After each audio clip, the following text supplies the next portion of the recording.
Um,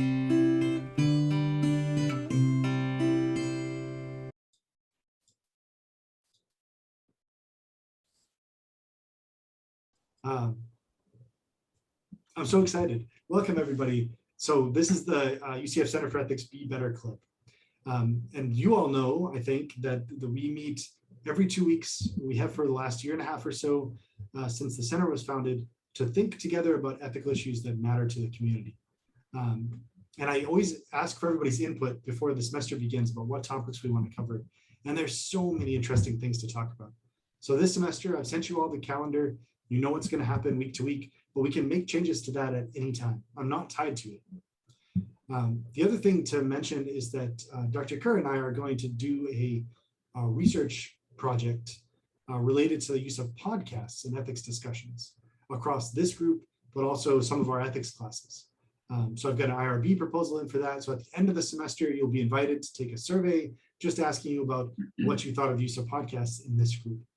So you saw, that's why you see in the calendar, every week has an associated podcast. And the idea is we'll listen to those in advance, talk them through, and as a way of sort of jumping off into the discussion about the topic that week. So if you know of any cool ethics related podcasts that you want to be included in the Be Better Club, let me know. So what we want to do today is do introductions, talk about this topic, which I think is really important, at least to me right now, vaccines, variants, and uncertainty. And then I want to mention an idea I have for next semester that I'm excited about, but I don't know if you will be. So let's just go around. I'm Jonathan Beaver. I'm now a associate professor, very exciting, associate professor of ethics and digital culture in the Department of Philosophy and the Text and Technology program. And I direct with Dr. Kubler, the UCF Center for Ethics. And Steve, I might call you out next, having just called you out.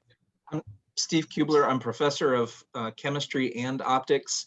I got involved with ethics teaching a course in optics, and so some of my students here are actually returning from past classes, and through that also connected to Dr. Beaver, and I learn a lot of ethics from these discussions. I'm really glad to see people staying involved. I'll also give a plug. This year, UCF is doing an Ethically Speaking series where we're bringing in guest speakers to talk about cutting edge topics in ethics writ large. And we're attracting the speakers. Hopefully these will be some, fairly high profile individuals that are hard to get, so the schedule is not totally mapped out. But as information for that becomes available, I'll pass it on to this community as well. At least one date may kind of be right after Be Better Club, or may even conflict. We'll see. Sometimes it's hard to match these talks to times that fit the speaker's needs, because they're busy people, but we'll make sure you get the information out. So I'll pass it on to Whitney, I guess. So I am a doctoral student in the Integrative Anthropological Sciences program. I have been a member of the club technically for the past year, but I unfortunately had a class during our meeting time last semester and before. So I'm excited to get to know you all and get to be a part of the conversation.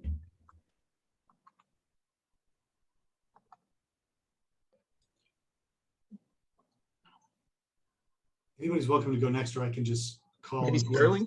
See on my screen. Okay, well, I am a graduate student in master's program at Western Michigan University in spirituality, culture, and health, which I kind of was launched from Dr. Beaver's theoretical and applied ethics curriculum. My very first project, he said, this has legs, and it's had legs for 3 or 4 years now, and it certainly has, and it still has some legs. I just got back from Duke University workshop in spirituality, religion, and health, where we they're focusing on research to prove that, support proof that religiosity, and that's, he doesn't really use that terminology much, but that's, I had to sift through things. Religiosity has a very positive effect on health, whether it's directly or indirectly through people getting together. This summer, I was tasked to do independent study and try to involve behavioral economics in religion and health. Did not have a whole lot of success. Pounded on the doors of the Institute for Advanced Hindsight by Daniel Arelli. Didn't get much response there. Got it. Corresponded back and forth with Peter Ubel.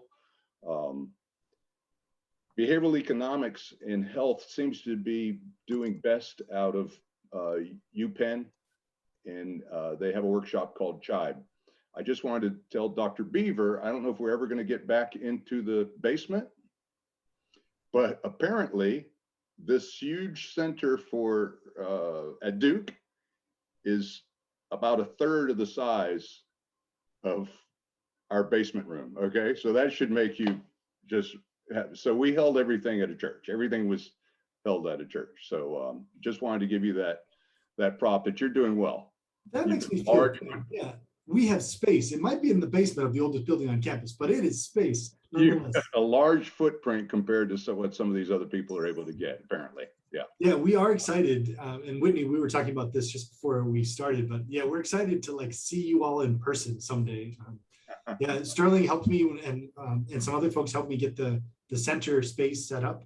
So we've got a nice big conference table and snacks and a big TV screen and all kinds of fun things in the space.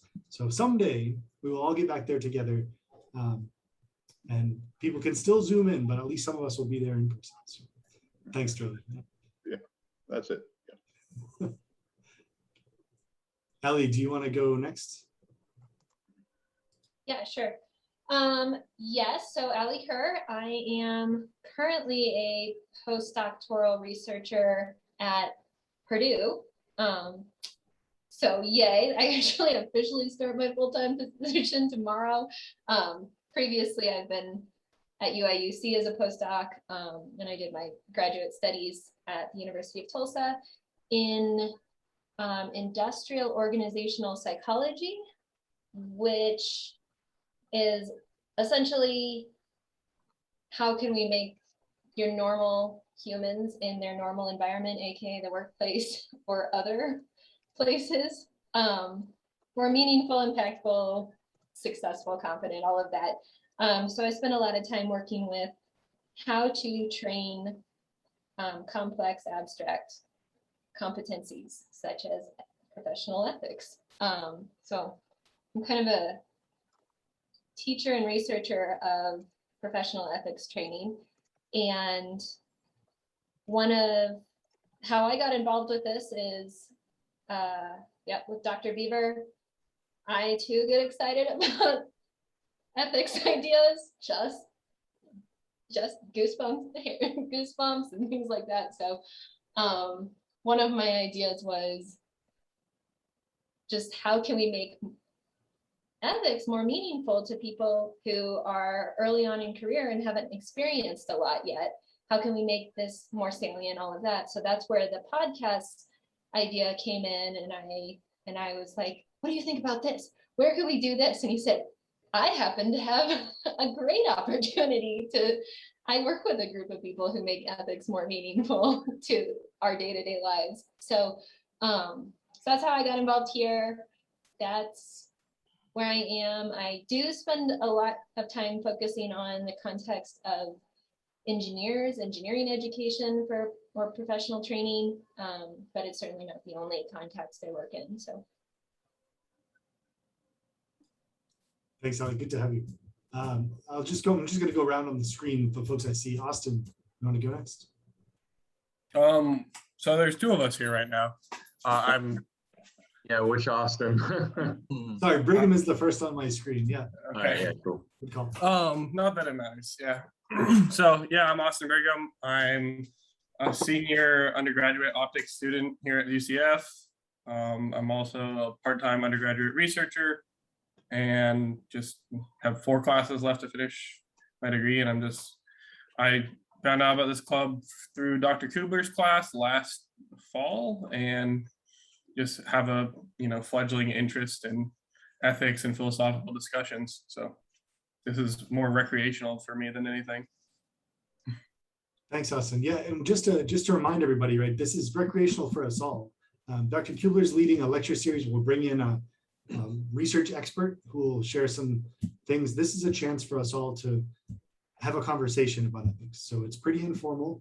I don't even come with a lot of research about a specific topic. So don't worry. This is where we all are. It's good. It's the point of this club. All right, Austin Horvath, go. Hello, I'm the other Austin, and we live together, funny enough. And so I met Dr. Kubler through his class that he teaches at Creel, and he mentioned the Be Better Club. And I think I've always thought ethics is so important for anyone that wants to be an engineer, because the stuff we build can save lives, or it can malfunction, and different story there. So I've always thought it was super important, and just love to be here, and like how Austin said, have philosophical discussions. Thanks, Austin. And Austin, good to have you both. Yeah. Nick Pinkham. Hi guys, I'm Nick. I'm also a Creel student at UCF, senior. Just want to apologize. I had my video on for a second, but I realized I had kind of an inappropriate background image, so I turned that off. Sorry if anyone saw that. That was a little embarrassing, but yeah, I heard about this club through Dr. Kubler. I remember Professor Beaver came to class one time, and I just thought it was a really interesting discussion, so I just wanted to pop in. Unfortunately, I won't be able to stay the whole time, but I'm really looking forward to getting to meet everyone and talk about some interesting topics. Cool, thanks, Nick. And no, I didn't catch your inappropriate background, so you're solid. But it's recorded for perpetuity, so we'll make sure we highlight it in your recording. We'll go back and look. Please don't, it's embarrassing. Ziana, if you're here, you're up for an introduction. Hi, is my microphone working? It is, yeah, welcome. Hello, my name is Diana. Thank you for having me today. So basically, I have my BS in psychology neuroscience. I'm currently a post-baccalaureate graduate research student at UCF. I'm currently working in a psychology and also an engineering lab, and I'm really excited to be here.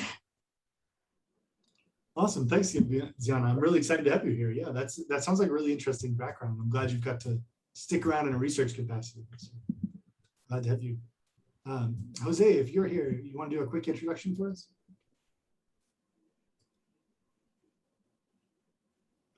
I'm Jose Vasquez. I'm the manager at the Office of Environment, Health and Safety here at UCF, and I'm also a member of the IRB here at UCF. I'm interested in ethics, particular research ethics, okay. And I've learned about the club through Dr. Beaver. Thanks. Thanks, Jose. I'm really glad to have you here. Alex, you're up. Hello, my name is Alex Chabot. I'm a second-year Text and Technology student. I learned about the program through Dr. Beaver and Nikki Barnes, who just popped up the bottom of my screen there. I, like Whitney, have been a member for a year, but the few times I've been able to make it is always on borrowed time, and today is no exception. As long as the troops stay somewhat in control in the other room, I'll be hanging out with you guys, but it's always a challenge, but I'm glad to be here now. So. Thanks, Alex. Glad you could join us. And don't worry about troops in the other room. I think a lot of us have that going on lately. So. Shelly, you're up for an introduction. So good afternoon. I am Shelly Massini. Similar to Alex, I am a student in the Text and Technologies program here at UCF. Was in Dr. Beaver's class last spring and was introduced to this concept. Thought I would join in. During the rest of my time, I teach in the College of Business. I teach a class called Data-Driven Decision Making. And we've been picking up some more ethical background and talking about how ethics constrain our ability to make business decisions. And I am hoping to explore that further. Thanks, Shelly. Good to have you. And Dominique.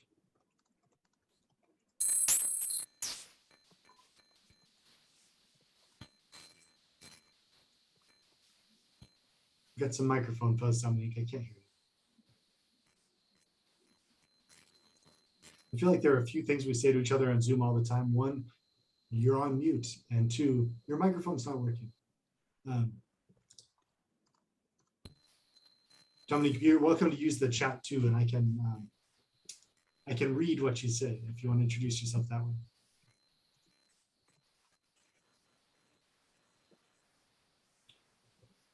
We can see you, but we still can't hear you. I know, I'm sorry.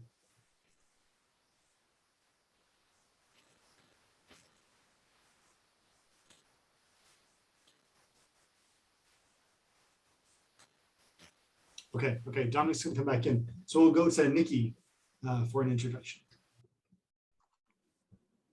Hi, thank you so much for having me. I think that Dr. Beaver was like the first person I met when I was going through the application process for TNT. And I have both a vocation and a profession with ethics. So I'm second year text and technology.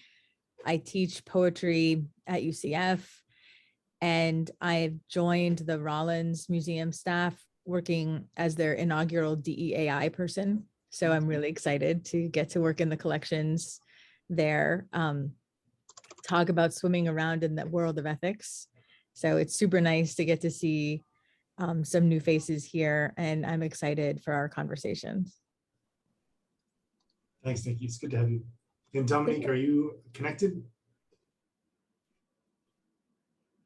You might be mic free still. Can I ask one of you to tell me what tech and technology? I think there were three of you so far, so I was curious. Yeah, I'm happy to turn that over to one of the three students, and I can also say something as needed. I'm in social science, so you put technology in there, and I'm like, wait, what? Yeah. So Text and Technology is a PhD program that started at UCF in the College of Arts and Humanities, out of both need and restriction, right?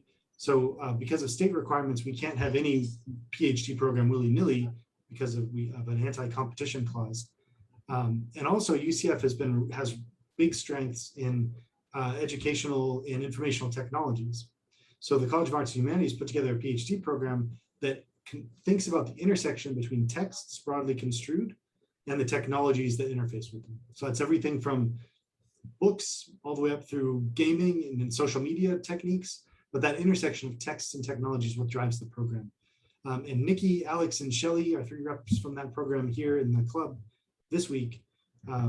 You saw they come from incredibly diverse backgrounds, and that's one of the strengths of the program. And it's the same with the faculty. All the faculty come from various backgrounds in now 2 different colleges. So it's a pretty diverse interdisciplinary PhD program. That's awesome. Thank you. Yeah. I will let Dominique introduce herself when she gets back. We won't do this every week because it eats into our hour together, but it's really important for me to get to know you and for you to get to know each other, but also to see the diversity of backgrounds. As many of you know, this is why I do ethics related work. I don't know a lot of stuff. And so having a diversity of backgrounds and perspectives on these issues, on any issue, is so good for me and good for, I think, each other too. So again, this is our discussions will be informal, and we'll jump into them more quickly in subsequent weeks. But what I want to do, what the topic is today is vaccines, variants, and uncertainty. And we live in a moment right now where this is a topic that you just can't avoid, right? Whether it's, I saw Sterling, you had the Zoom mask up a second ago, right? The Zoom icon. I'm just playing around with buttons. Yeah. I mean, these questions are everywhere, right? And we had it figured out. It took us a while, right? In 2020, the SARS-CoV-2 epidemic started, COVID-19 started to spread, and we figured it out. We were like, okay, we're going to work on a vaccine, but in the meantime, we're going to social distance and we're going to mask. And then we didn't have it figured out anymore. Why? Because conditions changed. And there's a couple of questions I want to ask to sort of start us off, and that is, what's the right thing to do with variants? And I mean that in viral variants of SARS-CoV-2, but variants with a CE too, with difference. what do you do when conditions change? How do you make decisions? And then secondly, how do you make decisions under conditions of uncertainty? And are there ever not conditions of uncertainty? So you see what I want to do, right? I want to connect some very specific issues to some very big picture philosophical questions. And we're going to do it through this podcast that we listen to. But I wanted to start and just ask folks if you've got initial thoughts before we jump into podcast material, because the podcast is pretty specific. Well, I'll jump in on your second point, and Yeah, that's please. about the uncertainty. One of the quotes in there that caught my attention was that science depends on doubt. And I feel as if the discussion and the debate in society in somewhat is frustrated by the fact that the facts change as new knowledge is gained about the virus and how it's transmitted.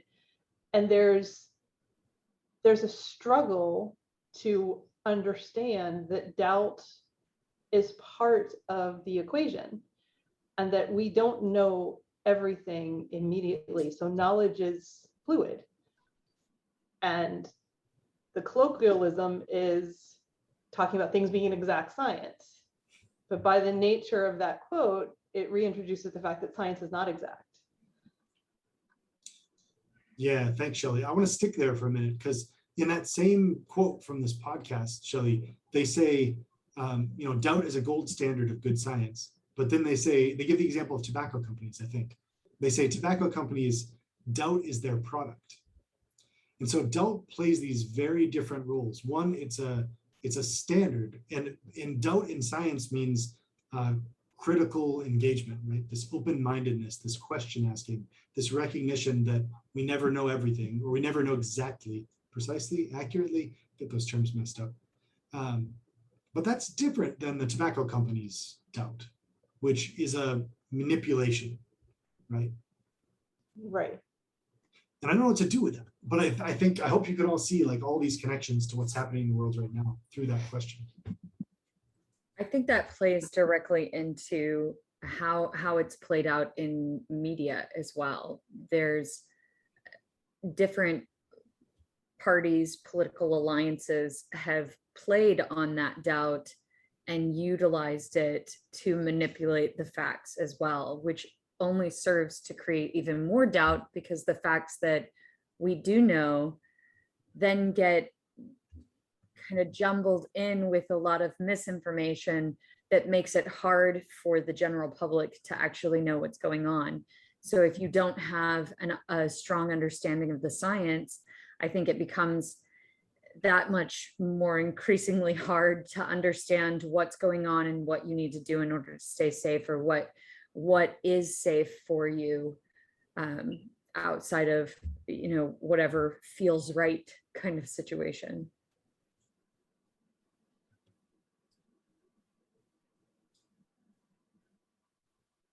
Well, I'll just add to support Shelley.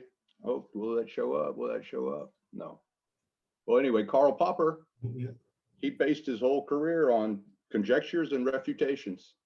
So was his basis for science was, if you can't prove it wrong, it's good until you can, I guess, prove it wrong. You kind of come from that angle. It's everything is refutable, and a whole lot of what's the word, fallibilism. Mm-hmm. Yeah. So yeah, that kind of launches off what Shelley was saying. Yeah. So what's that?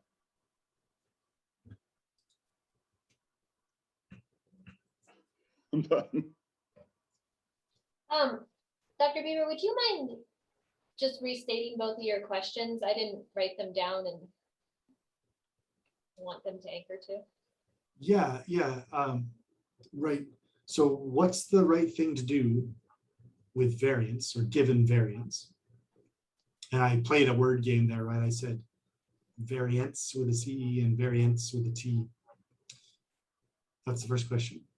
And then how do we handle decision-making under conditions of uncertainty? Sort of a broader question. And I don't think we need to be tied to those questions. It's just two that struck me as important to ask. I do think going off of variant with a T, I think we have missed the opportunity to do what might have been right to handle potential variants as far as the COVID is concerned. And I think some of that is due to misinformation that has been given out that makes it hard for a lot of active community leaders to make appropriate decisions. What was brought up to me actually by my father-in-law, he didn't understand the difference between the polio vaccine, the flu vaccine, and the COVID vaccine, and why in his mind polio has been eradicated, which I had to inform him, no, polio is not eradicated as much as it feels that way in the US. Polio is still very prevalent in the rest of the world. But then why is that one we take one vaccine and then the flu vaccine we have to take every year? And so trying to explain when there's not a basic understanding of the basic knowledge and understanding of vaccines in general and basic science, that trying to lay that groundwork when there's not a basic education for it in the first place, to then explain the more complex ideas behind why polio only requires one vaccine, where the flu has multiple variants and it was let go for so long that we are playing a catch-up game at all times. And then how that plays into COVID, trying to stop it in its tracks before it becomes a flu situation where we have to get vaccinated every year. So there's that too, that trying to just explain it to individuals who don't have a science background has become difficult, because we just don't have the level of education that maybe we should with vaccines and with disease in general. That should be general education, general knowledge for public health and safety. That it doesn't seem to happen now. That when polio was such a big thing, it wasn't a question that everyone would get the vaccine, where now it's become a question. So that's always something I'm curious to hear how everybody feels about that, because I do think there's a ethical concern there. And I don't know if it's just where we've come socially in our cultural ways, or if there's something bigger at play there that stops us from doing what we think is right for the, we'll call it the greater good scenario or situation. So I don't know how everybody feels about that, but. Just to expand on that, what Whitney is saying, I feel like all that is exacerbated by the fire hose of information that bombards everyone constantly, some of which is really good, but a lot of which is just terrible. And I think it's this paralysis that happens when it's just like, I can discern this many things, but I just can't discern so much stuff, and it becomes overwhelming. And then the false equivalencies start, right? Like, is it dangerous to get a vaccine? Yeah, maybe there's some risk. Is that comparable to getting the Delta variant? Some people argue that it is. I'm going to say that maybe they've been a victim of that just bombardment.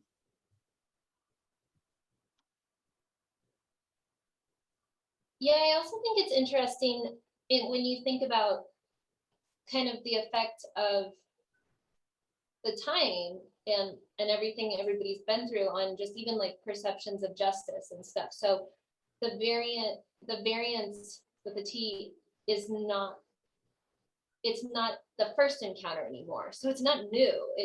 And people have been dealing with first the unknown of the first strain, and in some ways that, you know, that can impact even just what, if we think of ethics from a justice perspective, people are like, I've already done my part. Like, I've already gotten my first rounds of vaccine. Like, you want me to do this? Or I've already worn masks and I got my vaccine and I don't want to wear masks anymore. So our approaches to the variants are potentially influenced simply by the history of that we've been through. And I'm not saying that any any of these are exact ways anybody responds, but the point is, this isn't even just the first uncertainty. It's a piling on. Yeah, I want to add to something that something Ali made me think of with that. Is I wonder if there's some level for those that are still hesitant or resistant about the concept of getting vaccinated, if there's some sort of misunderstanding about the virus that creates like a survivorship bias of, I got through the first COVID just fine unvaccinated. Why would I bother getting vaccinated now for the new COVID? And I wonder if that's going to start to like slow our rate of vaccination even more so than it already has started to slow. I know that pretty recently Europe surpassed us for the per capita vaccination rate. I think that was like a week or two ago, and I wonder if that's going to like be something we run into, especially given that the culture here.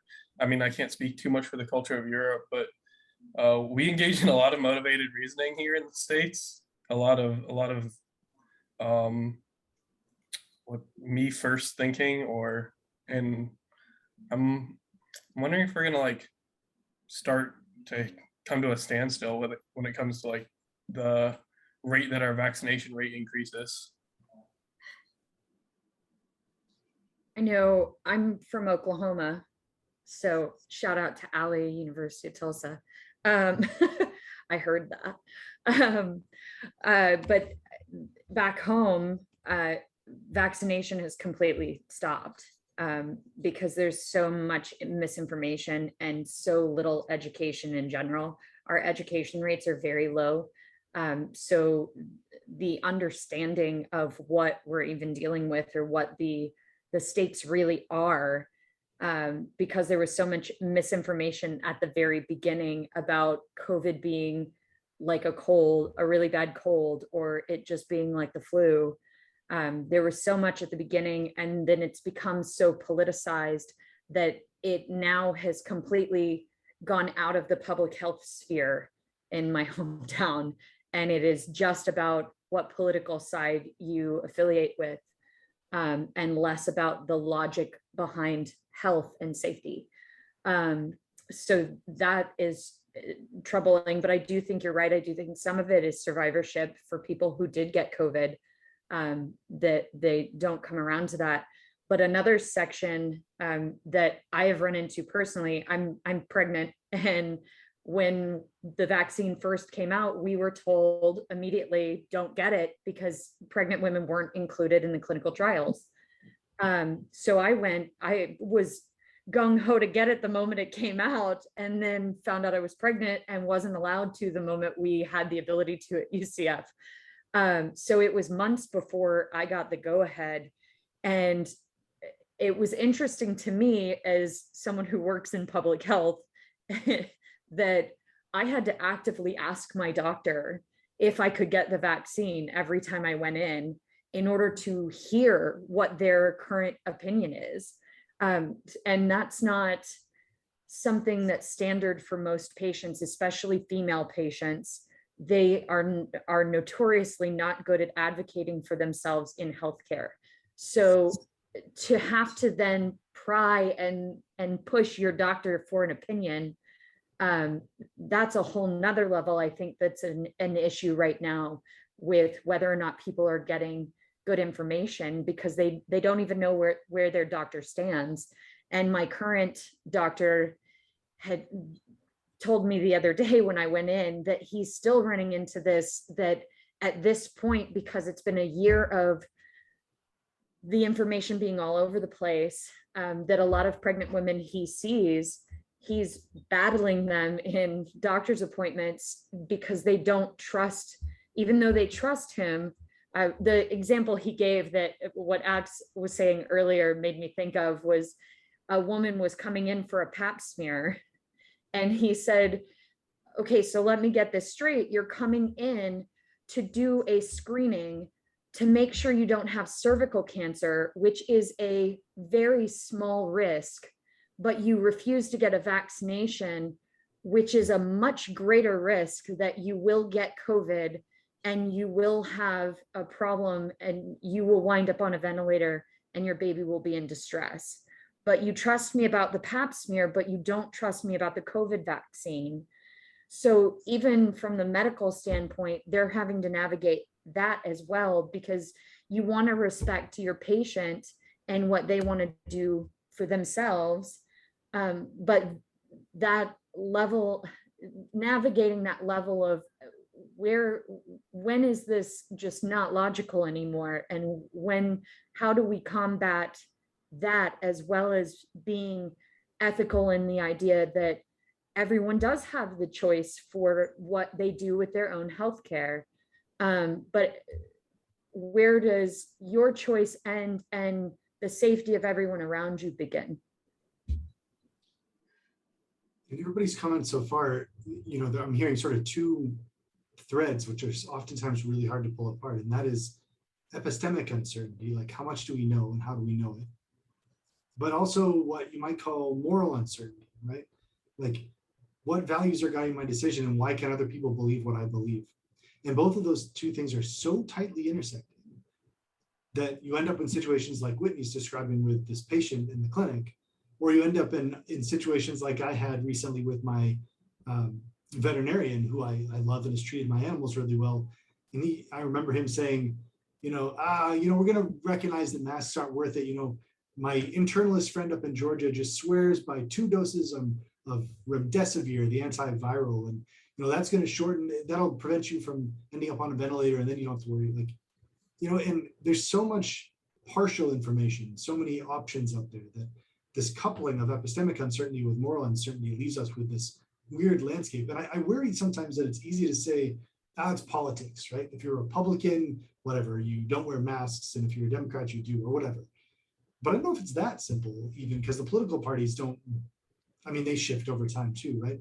It's this landscape of uncertainty at both of these levels that I just don't know how to deal with as an ethicist. I don't know how to help people think about the perspectives they're offering and the perspectives they're hearing and find some sort of reasoned middle ground.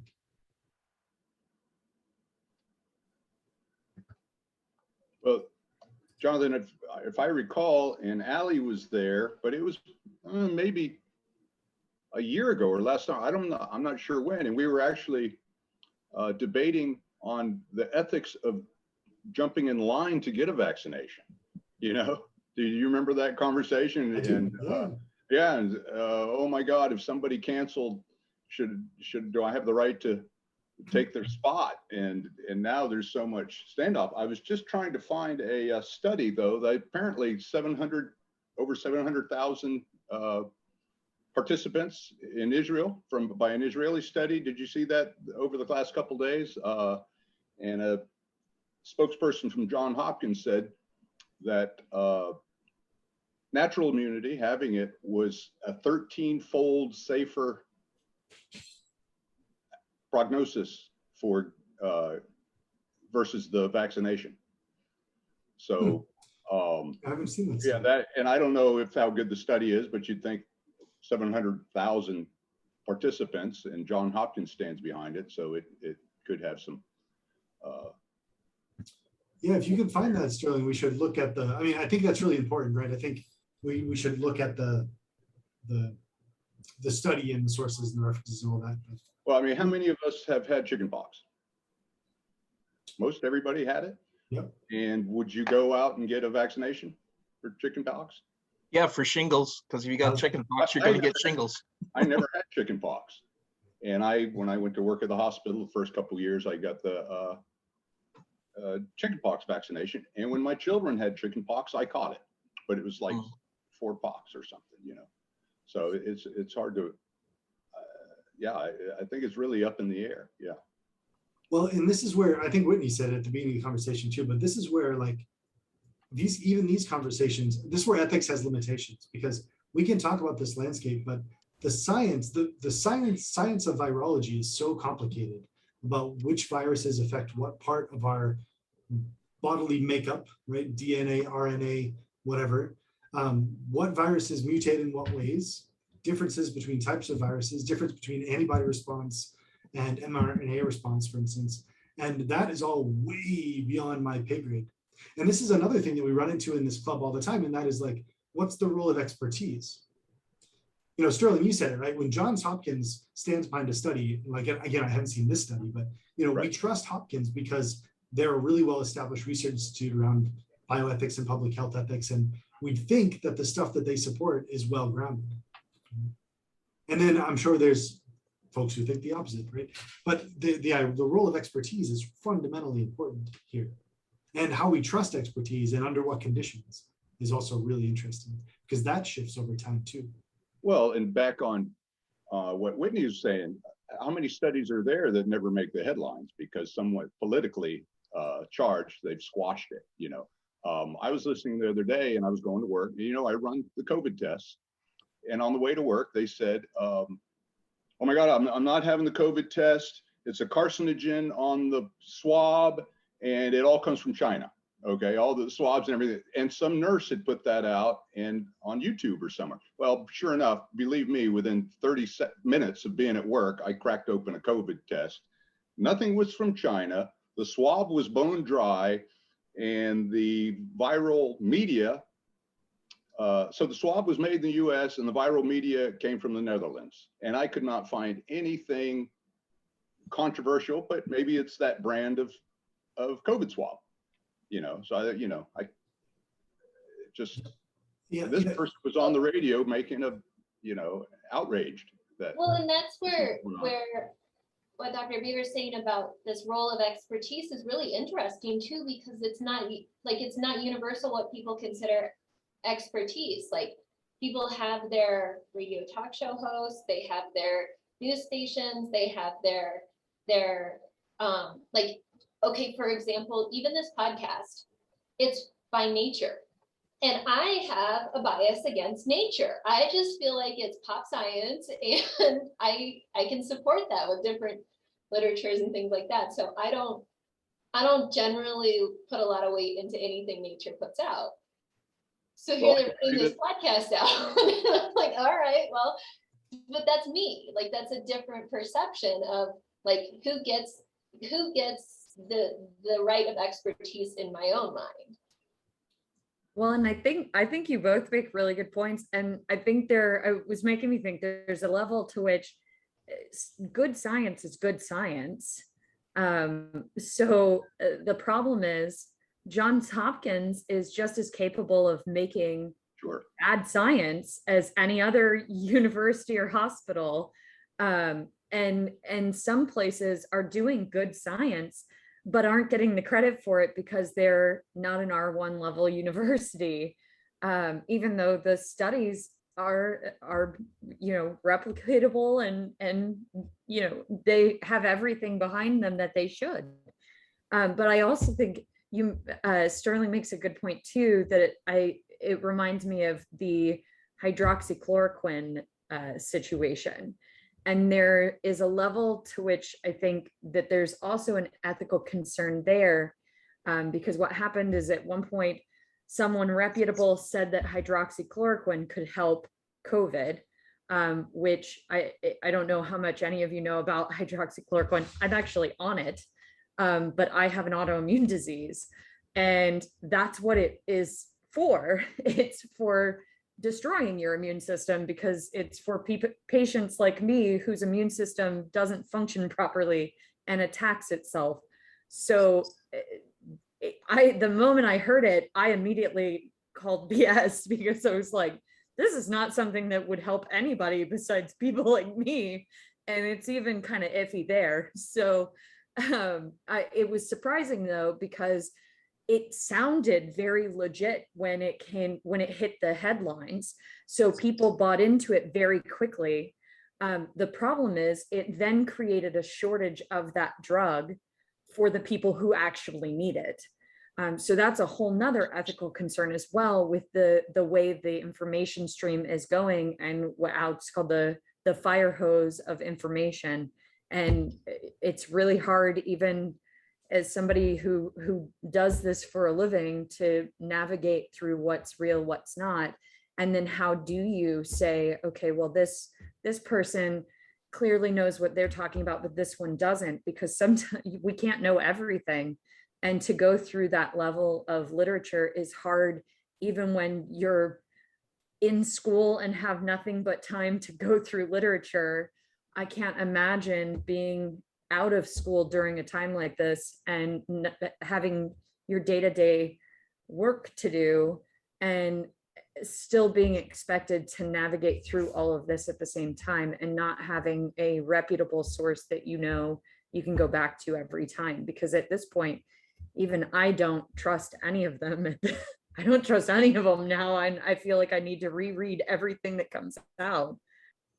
Yeah, you make a really good point, Wendy, and it's true. I mean, this is something that we've learned from moral psychology over the last couple of decades, and that is most of us, most of the time, don't reason through decisions. Like, we rely on our intuitions, which come from habit, and our communities, to whom we're loyal, right? And so this is true of hydroxychloroquine, and it's true of ivermectin now too, right? Where people are almost out of stubbornness taking a horse dewormer to cure them of COVID-19, not maybe because they're out to harm themselves or of a particular political wing, but instead that's because that's the resource, the thing they have to go to that their community says marks them as a member of that community. And so our decision making is constrained at all these turns based on this huge range of other factors as well. Ziana posted in a link, and you could say more, Ziana, if you want, but about a fraud settlement from Pfizer, the Justice Department brought down back in 2009 for a virus unrelated drug, obviously. But and I think one point Ziana might be making is that, you know, every company that's involved here, there's also the second level of like economic constraint, that companies are out to make money in the end, right? So it's not like Pfizer made a COVID-19 vaccine out of the goodness of its heart. It made it because it's making buckets and buckets of money, right? Now that's not to say, of course, that that's a reason not to take the vaccine, but that's another reason somebody might use to say, to question, right? That's another mode of uncertainty. Like, wait, the company's making the money on the vaccine, so is that a reason not to trust the vaccine? And if that's coupled to all these other sort of circuitous, on the fringes arguments, you start to build this this case of reasons, right? They're coming from all these different angles, and that too erodes trust and erodes respective expertise. Allie, go for it. Yeah. Oh, Austin, yes. No, you can go. I was just gonna say this like how you said building a case on reason. I'm thinking back to the podcast where the intro mentions like, where did this virus come from? And it came from this laboratory in Wuhan. But no, this laboratory in Wuhan studies this stuff. So like, it's really easy to build up reasoning of like, oh yeah, it came from there. And everybody's like, well, yeah, it did, duh.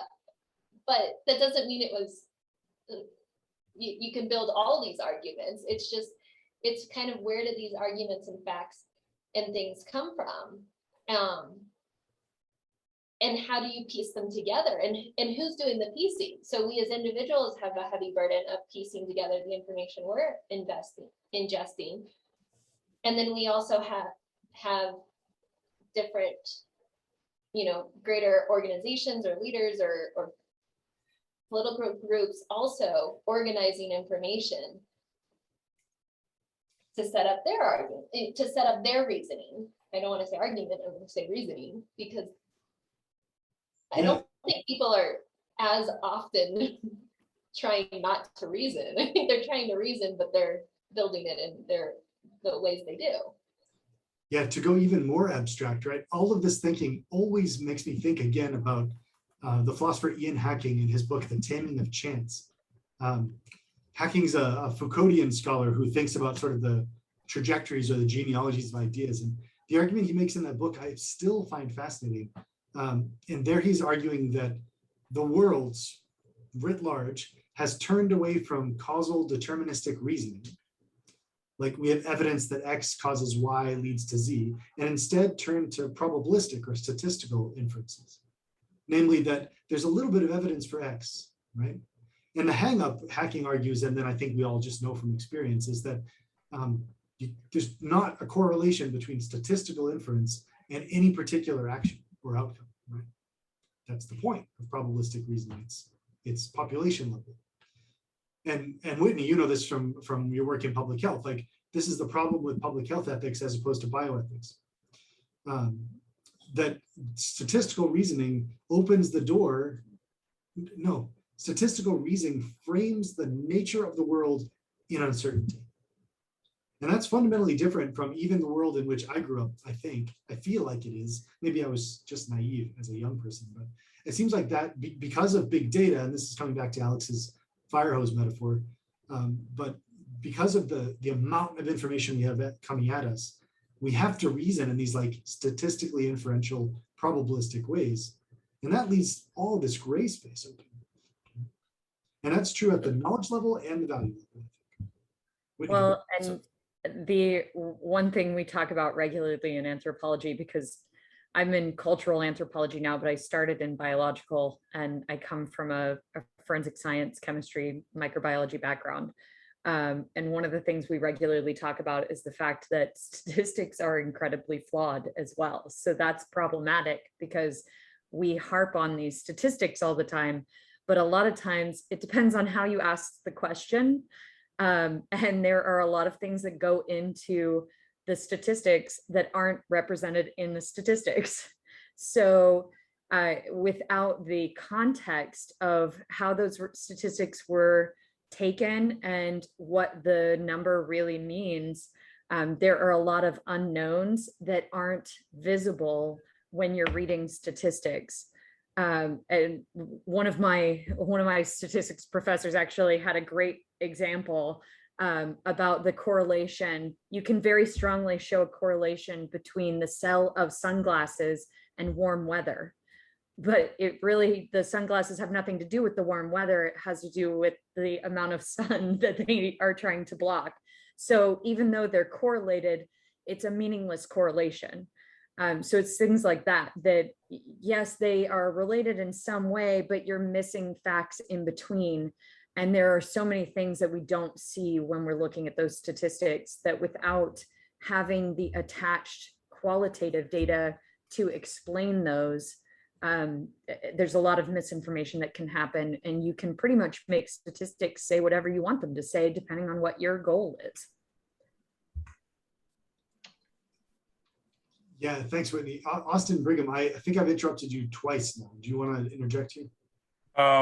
Yeah, so I was afraid that one of my points might be a little in the past now, but so first of all, when you addressed that that article or that Department of Justice release that was posted in the chat, that made me think. I think the ethics of a for-profit pharmaceutical industry is probably its own discussion. It's probably, you could probably fill an hour, especially trying to dance around the politics of that. You could definitely fill an hour. But my other note is, so I keep hearing this descriptive note reiterated about people are very busy. They, what are the sources they're consuming their information from? And I know in my life, I mean, I'm at best usually getting like secondhand sources on information. I try to stay informed, and that's competing interest with how busy I am. And usually the compromise is some sort of consolidated secondhand source, which, a lot of those types of sources tend to interject a narrative, and usually narratives come in the second or third party of relaying information. That makes me wonder if like a prescriptive argument we could make then is that do more firsthand, expertise type sources need to be better at communicating in a more like digestible manner for a layperson? Is that like a problem that actually has a solution instead of just an abstract problem? Dr. Kubler, you're shaking your head. No, there's so many levels of knowledge and expertise. We need to communicate within our communities and try to spill over, but there's no way to really do authoritative work in one discipline and yet have it dumbed down. I hate to say that, but for expediency, I'll just go there so that it meets all needs and all levels of communication. There's not. I will twist it and say that the problem is people need to be willing to work. There's a lot of work to understand things. It takes time to evaluate your sources. It takes time to stop and say, I just heard this thing about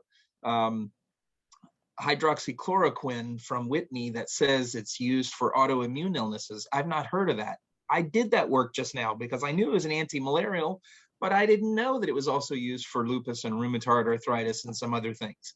So, my MO is I do that work, maybe because I'm an academic, but we've all got to do that work at some level. And it's much, much easier to, I think, give in to hubris. And I don't think we've characterized it yet, but I think that's part of the equation and part of the problem. There's a lot of hubris around. I want to be right. I want to be part of my group.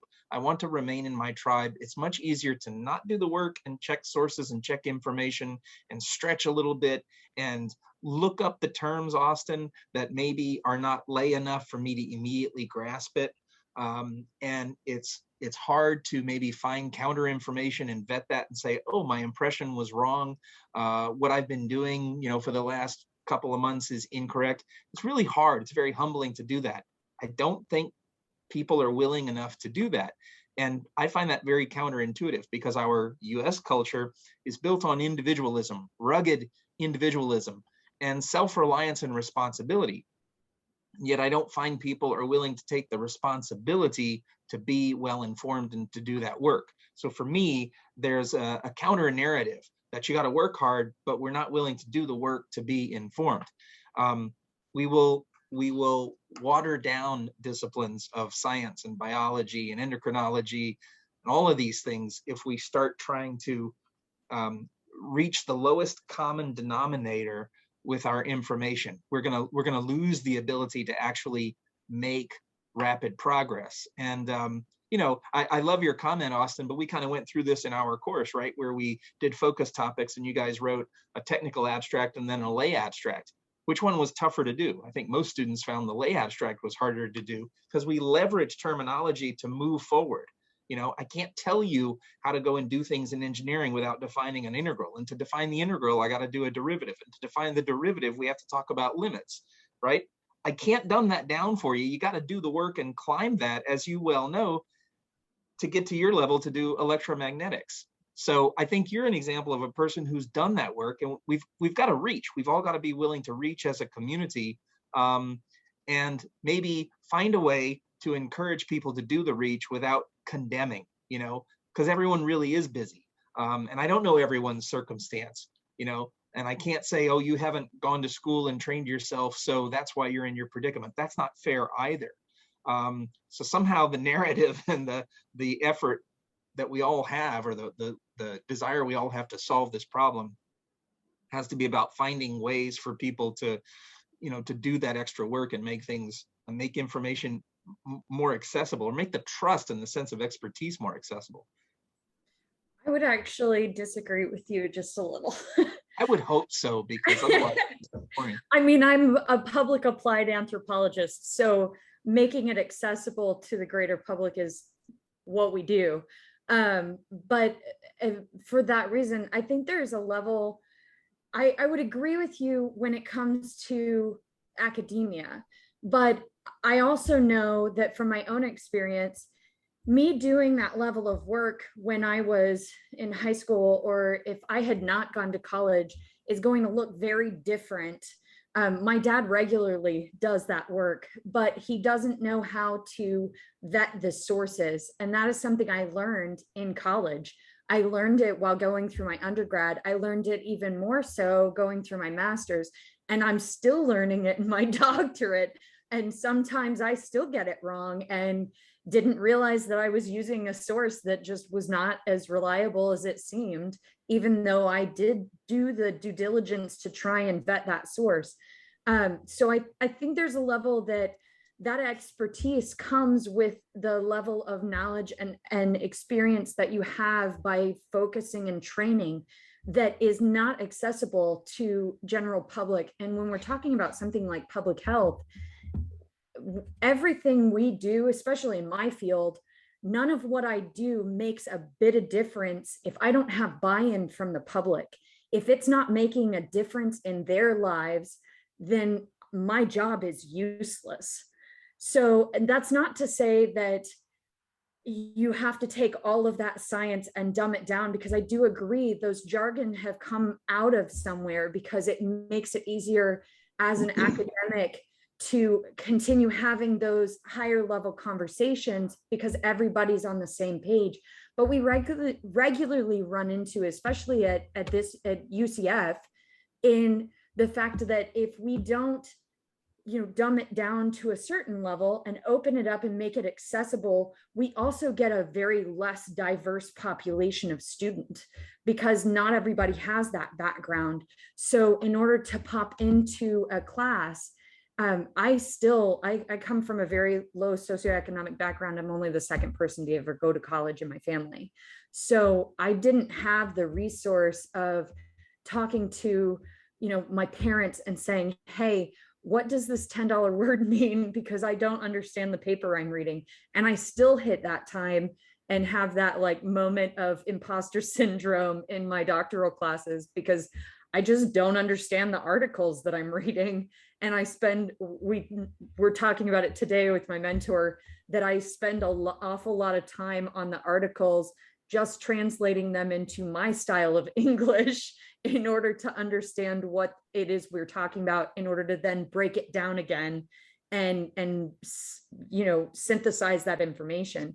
So I think there is that level that we have a responsibility as scientists to make our work accessible in whatever way we can. And that's going to look different for every discipline. But I do think that is an important level and step. And it is, if you're looking at scientific grants, the funding and the money that we're getting to do these scientific research studies all has a level written into that grant about making that information public and accessible. But I think there's a level of argument there as to what is accessible. And for me, if 90% of the population is not capable of understanding the article I wrote, then it's not accessible. If it's behind a paywall, then it's not accessible because there's a whole section of the population that doesn't have access to the knowledge or the training in order to do that properly. And I think that is something we need to consider as well. Can I counter? Can I refute? Yeah, please. Yeah, at the risk of sounding like I'm arguing, it's a very uncomfortable position to be, to take the position I have because it sounds so elitist. Your position is very strong and very well embraced and very popular. And I actually support it. I mean, when I teach, I need to be accessible. You're right. But I think there's a different way of phrasing it. It's not about dumbing down. It's about raising up. It's about encouraging the person who doesn't know the $10 word, empowering them to find out what the $10 word actually means. It's about creating that opportunity. So I would actually advocate for more education. I would not necessarily advocate that. I would not advocate, why is there a 90%, that doesn't know? I would not advocate that scientists never try to communicate what they're talking about. I would also advocate that if we were to do the total democratization, dumbing down, whatever word you want to use, of science, we're going to put Scientific American out of work. We're going to put all these great publications and vehicles for getting information out to the public out of work. I'm not necessarily an expert in lay communication. I can do my best, right? But there's a whole industry, there's a whole group out there that's especially skilled at that. And in fact, they have credibility as venues for that information. The responsibility in some way is on the consumer and say, okay, I want to get some scientific information. Here's 3 sources. Will I go to Fox News? Will I go to Scientific American? Or will I go to, I don't even know some of the terrible venues, will I go to Online American News or whatever it is, whatever OAN stands for? They have a choice. Why is the Washington Post credible? Why is the New York Times credible? When I watch CNN, is the journalism credible? My short take on that is it's a little bit iffy, because although CNN has been around for a while, and although they were groundbreaking in kind of the 70s, they spend a lot of their airtime with very emotive discussions rather than factual information. I prefer public broadcasting for that reason. It's a lot more fact-based. It tries to give you a big picture. It's a lot less emotive. Well, we as consumers have to pick our sources better. And it's too much of an easy blame game to point at the scientists and say they're not doing a good enough job to communicate. I want to pull on one more thread because we're losing some things in the chat that I want to make sure we draw our attention to.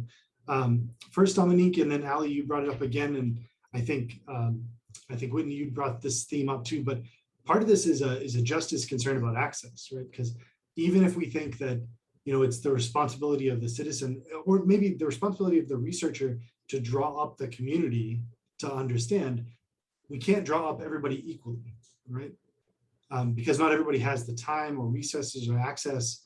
Other factors restrict their capacities to spend free time making decisions in choosing sources, understanding $10 words, etc. So there's a really deep-seated justice issue embedded that's the focus of a lot of folks' research, including some folks in this group right now.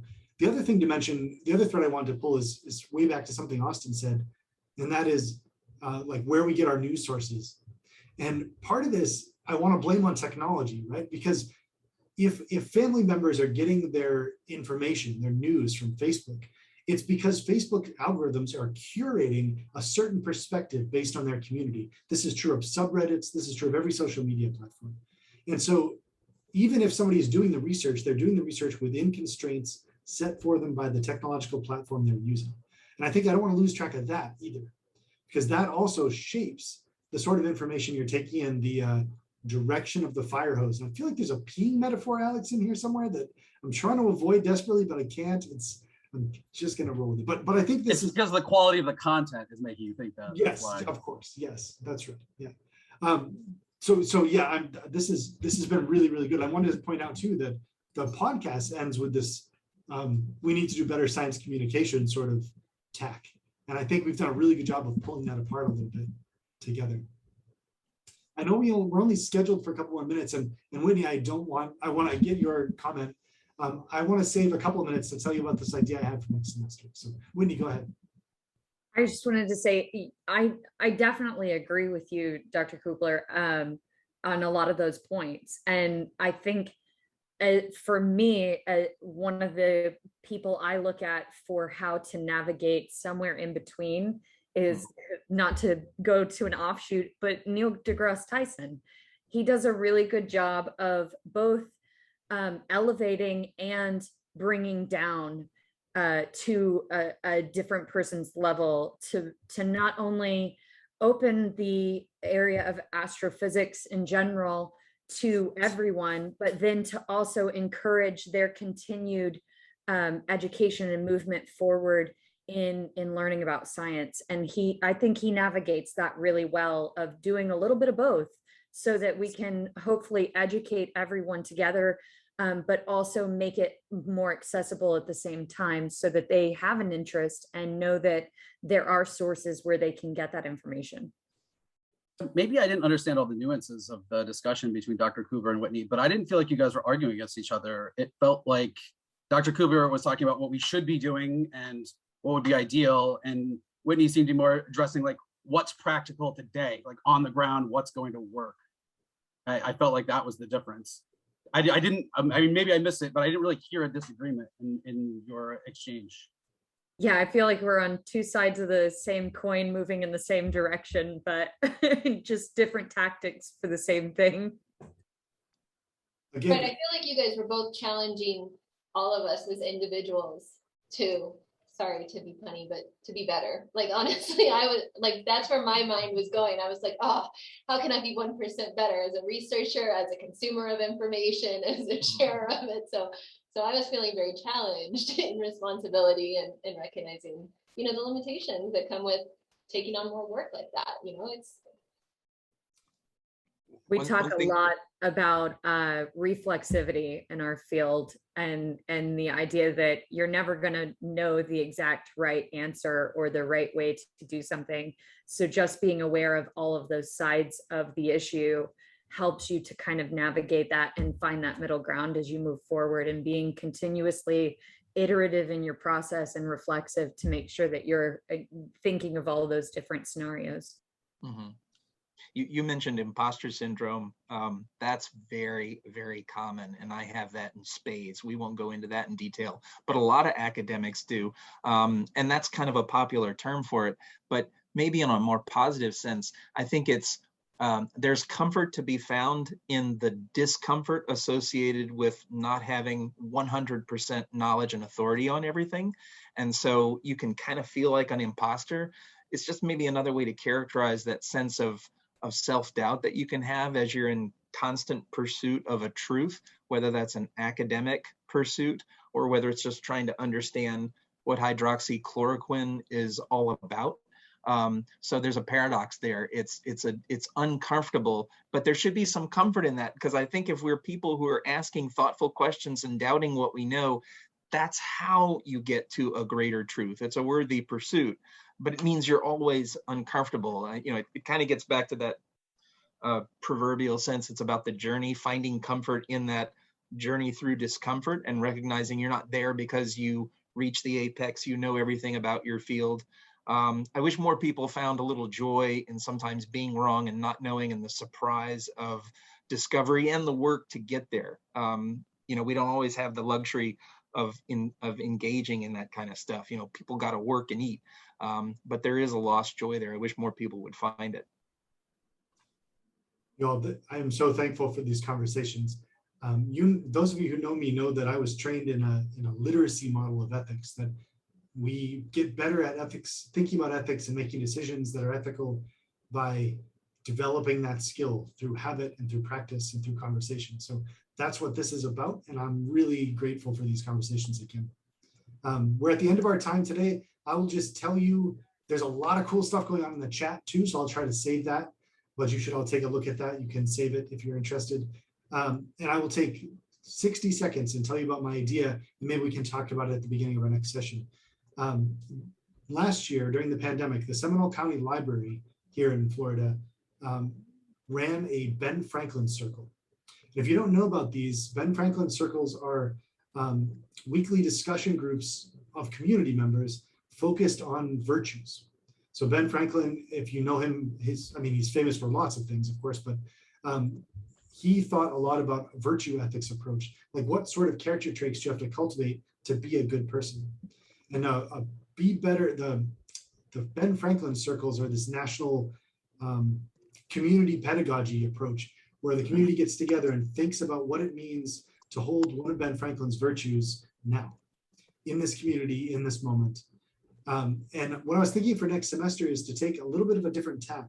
We've done a lot of sort of contemporary ethical issues, and I wonder if we can spend a few weeks, if we don't get through them all, that might be okay, but just thinking about what does temperance mean right now, or what does courage mean right now, and thinking through virtue about what it is to lead an ethical life and what it is to be better.